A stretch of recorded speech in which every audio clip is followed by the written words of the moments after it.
Well, all right, so let's go ahead and get started because we've got 10 minutes. It's 2:02, so I'm going to go till 2:12. Tarot numerology. So, um, the tarot is structured in a certain way. And when we think about tarot, most of us think about the Rider-Waite-Smith because most current decks or modern decks are based on the Rider-Waite-Smith. And so Pamela Coleman Smith, the incredible artist who did the art for the Rider-Waite-Smith, did her best, along with, Arthur Waite, who commissioned her, to make the tarot, the numerology and the elements combine to make a meaning. However, you can probably appreciate the fact that one picture doesn't necessarily tell the entire tale. And so there are a lot of benefits to learning tarot numerology. And when I say numerology, a lot of people think, "Oh my gosh, that sounds really complicated," and it's not. I'm gonna teach it to you in 10 minutes. And you're going to see, I think, that learning this helps you to, instead of learning 78 seemingly random meanings of cards, you are instead, especially for the minor arcana, learning where the element and the number meanings intersect to figure out how that relates to the question. So instead of just learning 78 random meanings, you're learning what can intersect. And so that helps both to broaden your understanding of what that card might mean.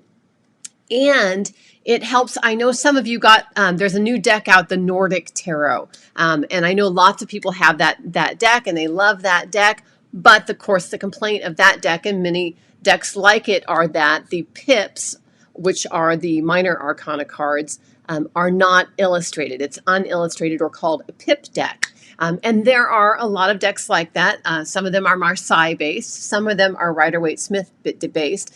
But if you fall in love with a deck like that, learning this particular method of taking the number and the element and intersecting them will help you to read any deck. And it will help you to expand your meanings if you're using illustrated pips. And it will help you to just use your intuition along with what you understand about the number and the element to read any deck, including non-illustrated pip decks. So think about life like life as a cycle, right? We go through cycles. There are beginnings, there's middles, there's ends. And cycles are like steps in a process. But in life, nothing is a complete circle. It's more like a spiral, right? You've all heard the saying, you can't go back home again, right? And that's not because home's not necessarily there. It's because you could maybe grow up and go back to your hometown, but you've changed. And that's a spiral. So things change in our lives and we learn. If we learn, we spiral up, right? If we continue repeating life lessons, we might get stuck in a circle, and sometimes we might even devolve into a downward spiral. Hopefully, having the tarot and learning the tarot helps us to get out of those cycles and move forward in our lives. So I'm going to show you. First of all, I'm Tamara DeGaia. My specialties are herbalism, tarot, and more, and my website is tamaradagaia.com, and I teach all kinds of classes, run all kinds of groups. I encourage you to check it out. All right, so tarot numerology. Take a look at this. This is what I envision the tarot numbers to be like. And so really, when we think about tarot numerology, we're not really talking of anything past number 10. Everything that has 2 digits can actually be collapsed into 1 digit. And so if you get to an 11, 1 plus 1 is 2. So 11 is basically the same as 2, only the next layer. 12 is 1 plus 2, that's a 3. So a 12 is like the next layer of 3, 6, 9, 12. They start to layer on top of each other, and those meanings are related. So we're going to talk about 1 through 10 because the minor arcana has a structure of ace through 10. And so I'm going to just walk through these very quickly. Don't expect to get them right off the bat. Rosie, I think you're going to find this very helpful with your Nordic Tarot because you're going to take the elements, once you learn the elements and then you learn the numbers, then you just intersect those. So think about 1 as being conception. It's the seed. And so here are the ones. The 1 in the major arcana is the magician. And so the magician is actually related to the aces in the minor arcana. And so it's not just pure potential like 0 is. 0 we don't really count as a number even. It's actually, there's a sense of, it's not just the seed, it's the seed after conception. There is consciousness in the aces. And so it's the point of conception or conceptualization. The magician is the consciousness of self and will, and that energy is echoed in all of the aces. So in the cups, this might be unexpected emotion that happens, or some kind of an emotional realization, some creative inspiration. For women, the Ace of Cups might be actual conception. The wands can be conception for a man, right? He may be conceived something. It can also be creative inspiration. It can be personal revelation. The wands can. You suddenly understand something more deeply. For swords, it's your first idea, your first thought, your first flash of insight about something. Pentacles, that might be something that you conceptualize in your mind's eye, so you actually visualize. Or it could be a decision, or it could even be a gift, like a scholarship or a financial gift. Or it might be a sudden realization about something physical in your life, like your health or your body or your physical surroundings. All right, so that's ones. Twos. Twos are related to the high priestess, and two's really all about duality. It's a step in manifesting that conceptualization. So the high priestess, she represents the yin of the tarot. She's reflective. She's weighing possibilities and considerations, and that's really what the twos are all about making choices, evaluating, planning, preparing. That's what twos are all about. And you can see that echoed in the pictures of the twos. So for cups, it might be a relationship where you're learning about whether you're compatible with someone or not. You might be taking that relationship a little bit further. Wands, you might be considering a new direction. See how in the wands, he's looking out, making plans, considering what his options are. Swords, you may be putting your ideas out into the world, or you're just stopping and planning and preparing and doing your research, deciding whether it's realistic or not, making a decision.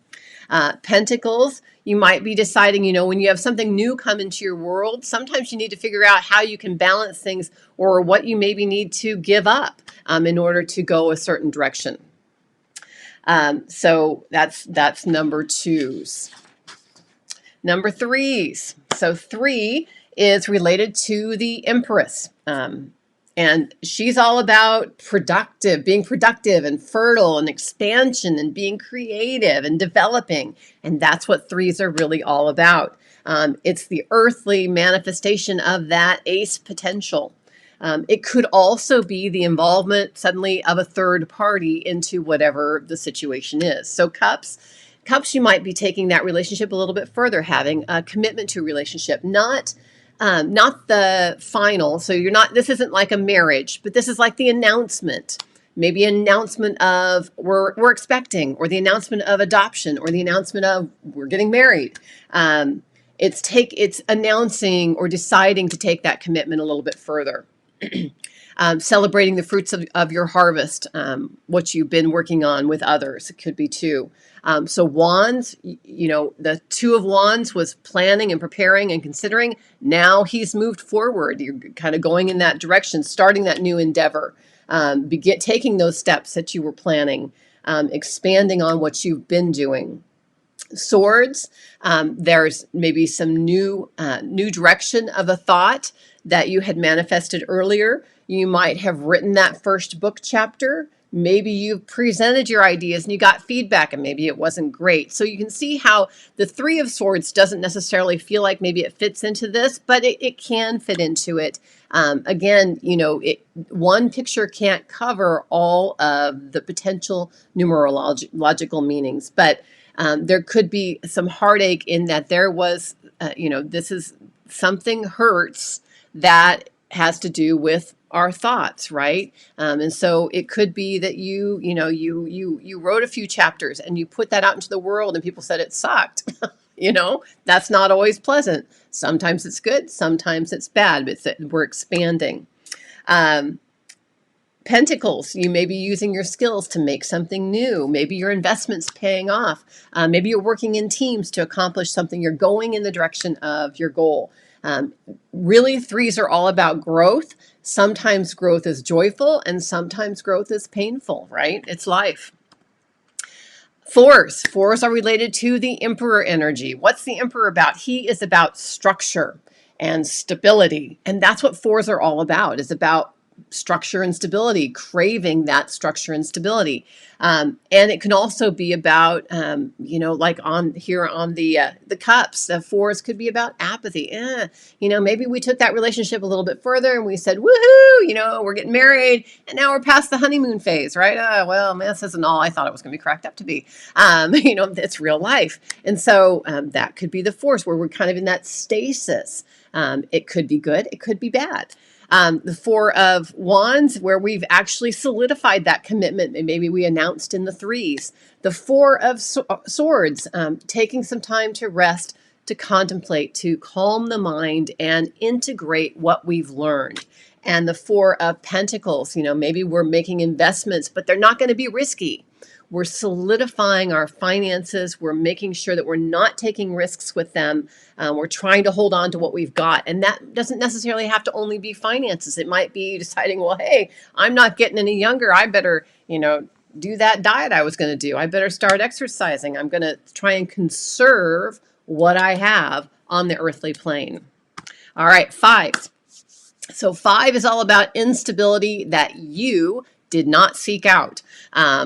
And this is, it's Hierophant energy. Now Hierophant, there's positive and there's negative. The Hierophant represents the connection between the mundane and the spiritual world. And it also represents, everything that's wrong with organized religion, right? There's corruption, there's heresy, there's hypocrisy, there's greed. There's all that stuff is in the fives. And so fives are imbalance, insecurity, instability. And so here with the 5 of Cups, we might have a loss of a relationship, grief.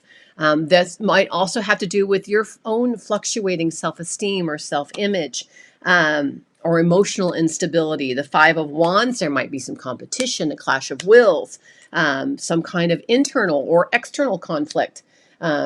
This could even be scattered energy in the Wands, ADHD. I don't know where to put my focus, right? Swords, you could be confronted with new ideas, might be feeling threatened. There might be some threat to the established order of things.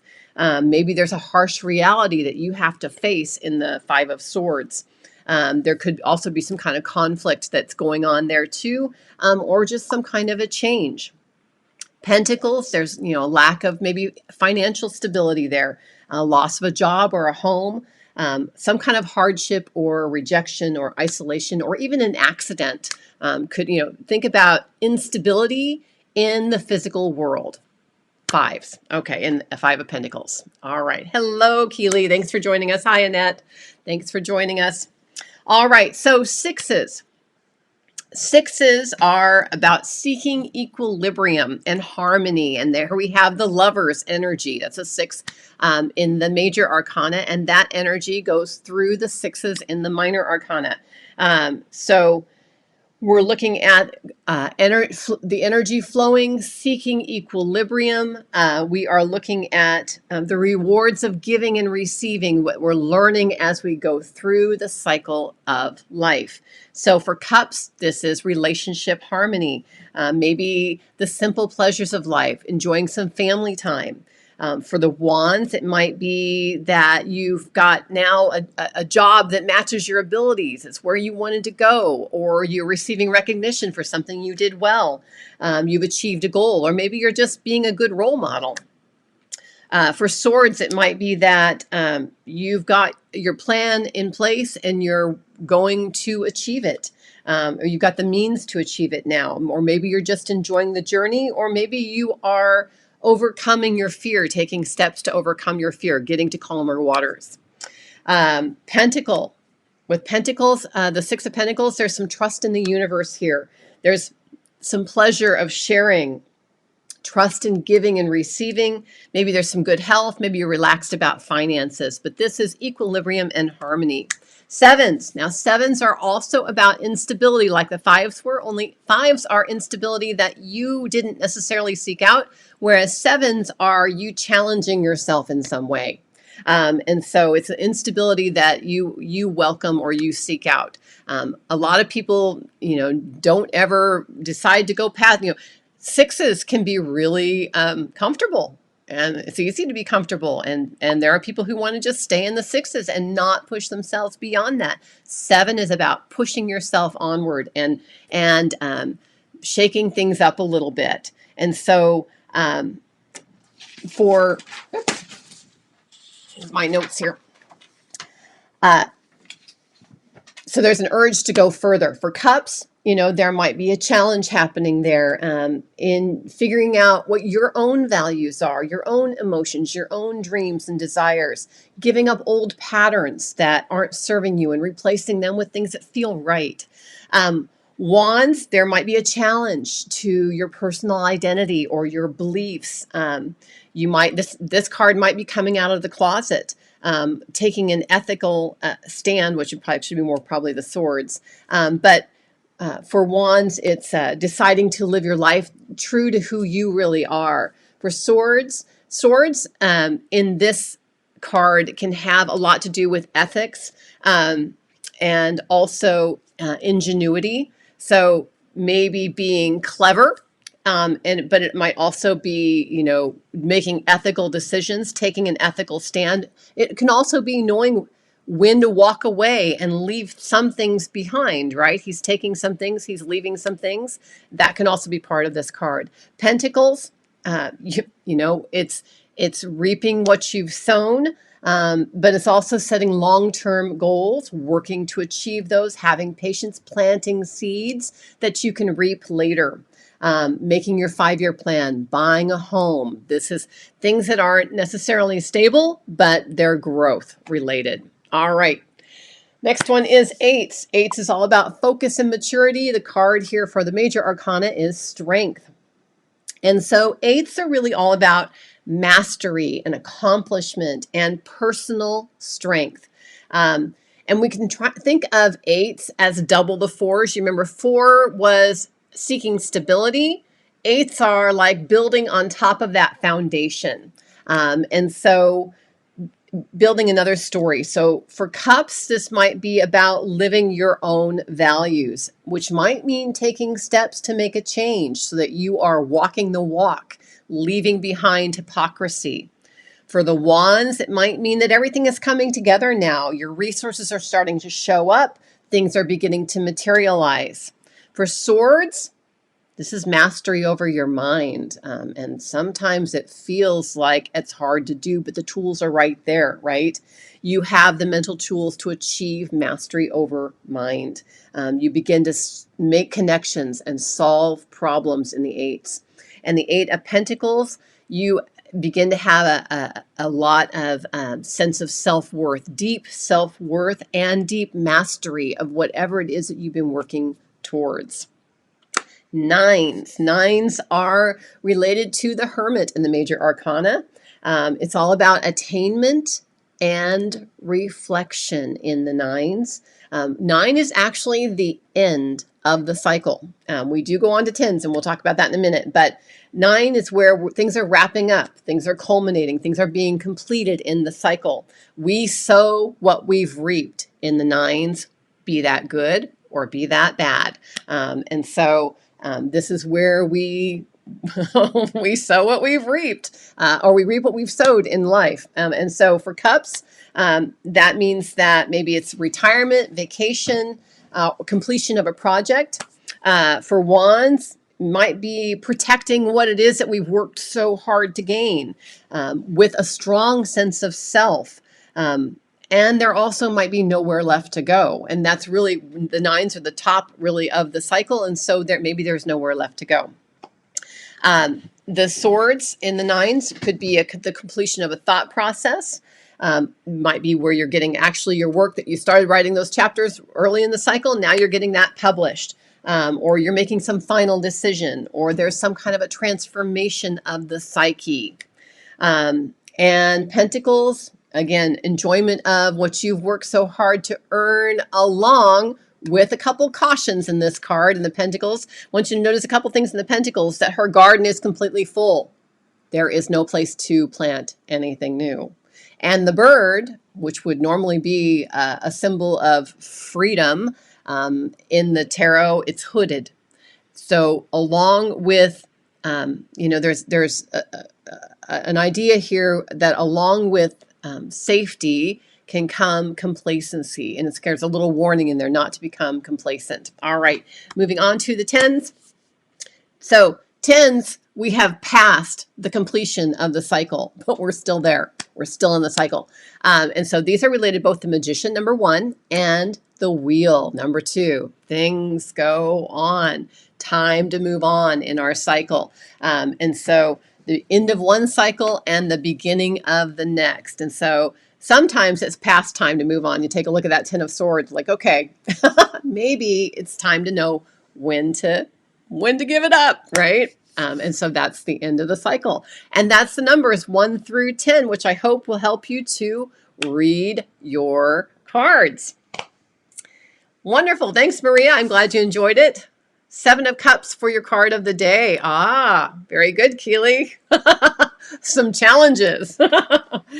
Anybody have any questions?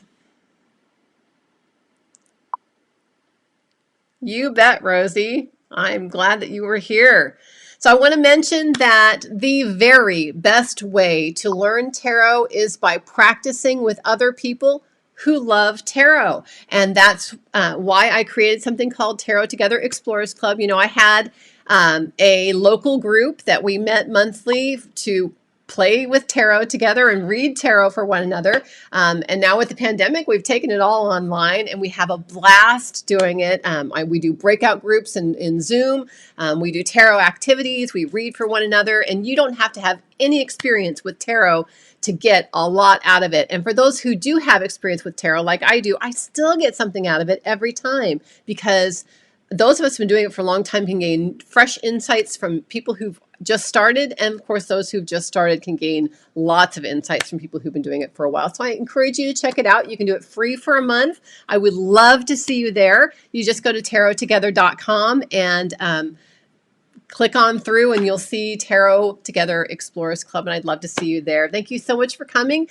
Every Friday, I'll post the poll. If there's something you want to learn about, make sure that you add it to the poll, or let me know ahead of time you want that on the poll. And we will see you here again next Tuesday at 2 o'clock Central Time. Thanks so much for coming.